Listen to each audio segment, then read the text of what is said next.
यो राखिदिनु एउटा चाहिँ भरि राखिदिनु कसरी छ दिदी कति भन्नुभयो निम्बु निम्बु कति भन्नुभयो 50 रुपैयाँ ए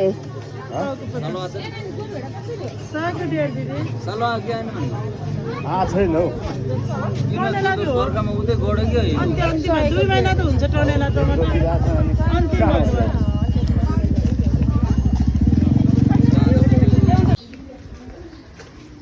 हेलो गाइज गुड मर्निङ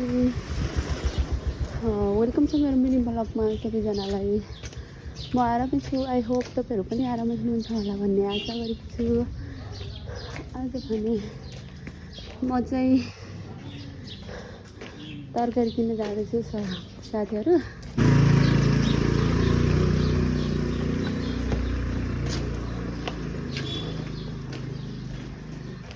यता माथितिर चाहिँ सागसब्जी पसलहरू लाग्छ अरे त्यही भएर चाहिँ म सब्जी किन्न जाँदैछु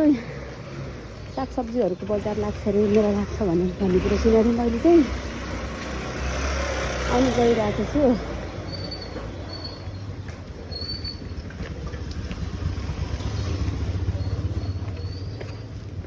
ल बिहान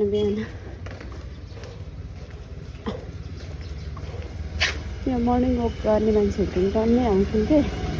साथीहरू म पनि त्यस्तै जाँदैछु किनभने चाहिँ मर्निङ वक पनि भइहाल्छ अब यसो सागसब्जी किन्न नि भइहाल्छ त्यही भएर चाहिँ बट बिहानै लाग्दो रहेछ कि यतातिर चाहिँ एकदम बिहानै 5 बजे 4:30 बजीतिर लाग्दो रहेछ बेला चाहिँ त्यही भएर पहिला चाहिँ कहिले पनि जाँदैन थिएँ अहिले चाहिँ जाँदैछु आज चाहिँ फर्स्ट डे भएर चाहिँ गइरहेको छु ओह तर उकालो चढ्नु पर्छ कि साथीहरू त्यही भएर कति गाह्रो हुने कि ल हेर्नु त बिहानै लाग्दो रहेछ ल मेलाहरू यस्तो छ यताको भ्यू चाहिँ तरकारीहरू तर धेरै राम्रो लाग्दो रहेछ साथीहरू आज फर्स्ट पटक आएको छु म चाहिँ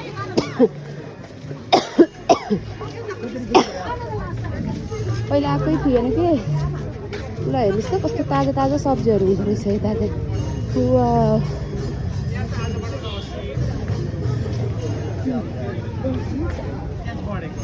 कस्तो ताजा ताजा हुँदो रहेछ कि मैले त फेरि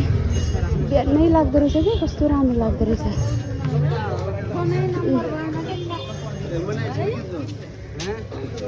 रायो पो रहेछ पालङ भन्ने पालङ को हो यो पालङ होइन यस्तो हेर्नुहोस्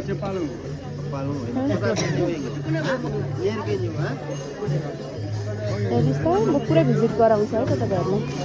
कस्तो राम्रो लाग्दो रहेछ कि म पनि अब तरकारी किने अन्डाहरू सबै कस्तो राम्रो हुँदो रहेछ त म त फर्स्ट पटक आएको साथीहरू यता चाहिँ पुरा बजार नै लाग्दो रहेछ ल यता पनि रहेछन् साग बिहानै लाग्दो रहेछ कि यता बजारहरू चाहिँ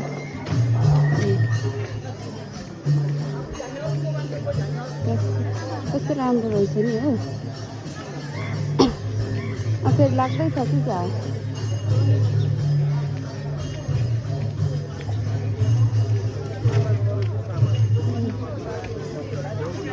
म पनि तरकारी किन्नै आएको किन्छु तरकारी चाहिँ कस्तो मजाले लाग्छ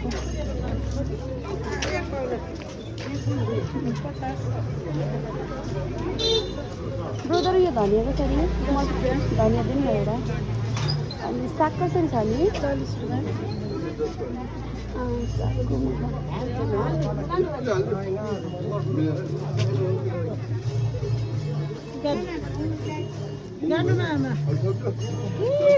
कसरी छ